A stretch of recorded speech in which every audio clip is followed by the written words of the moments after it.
Hey everybody, I'm Den Haring. My channel is Fish Den 365, and today we're going to show you some simple maintenance for spinning reels.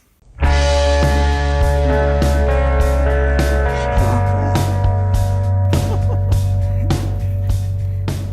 about that, huh?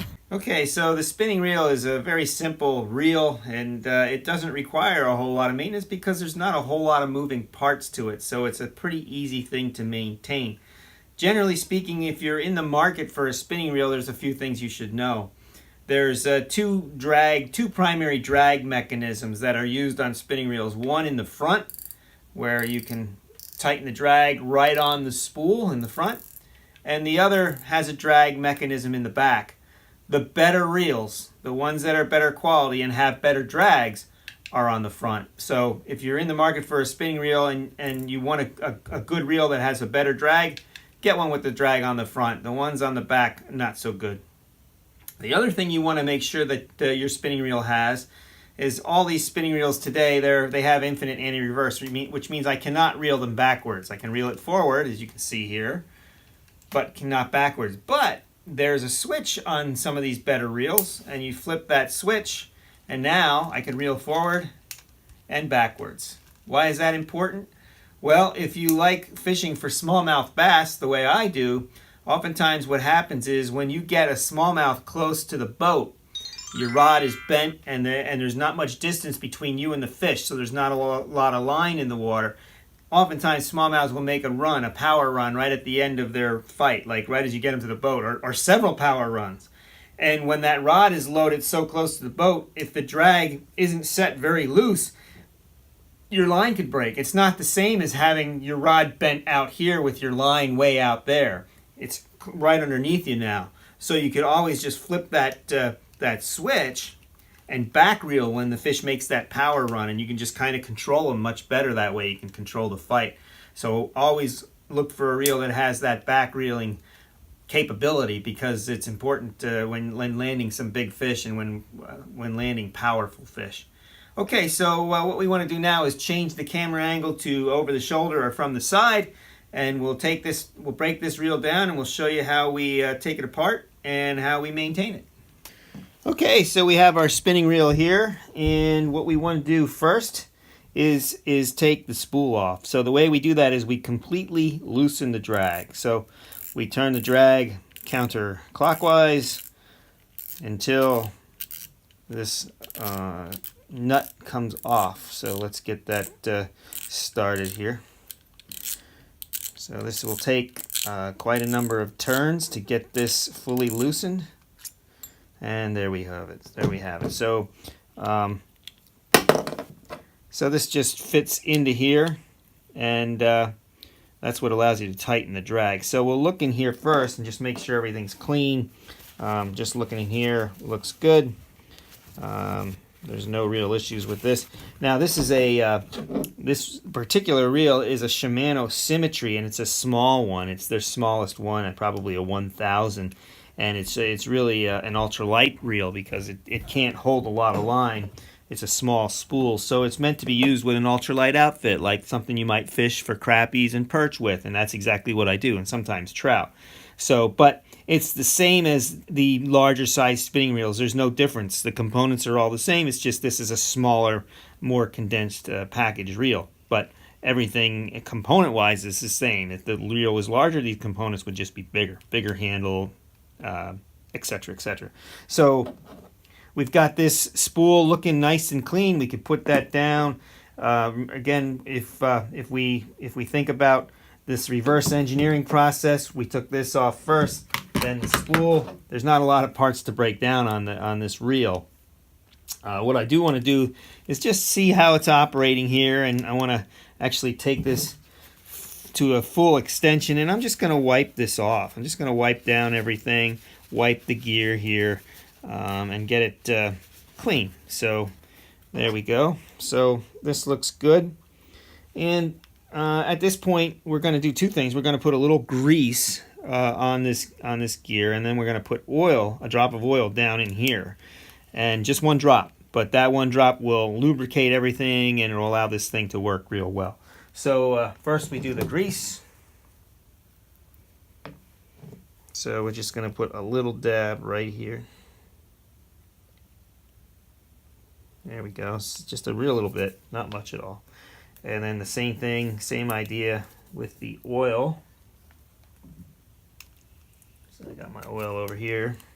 And I want to reel the reel so that this is fully extended. That center pin, fully extended.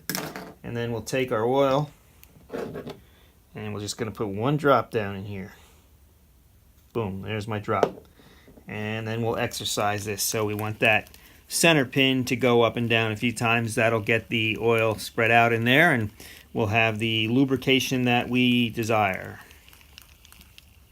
All right. I'll put the cap back on the oil here now. Well, actually, there's one other thing that I'm going to want to oil. So like the bait caster reel, I'm going to oil this, so the handle itself. So I'm going to put the handle down. We're going to use our toothpick technique to let the oil go into there. So I put the toothpick there, put a drop of oil on the toothpick, and I let it run down into the crevice. And that's all I'm going to need for the oil. So we'll exercise this a little bit.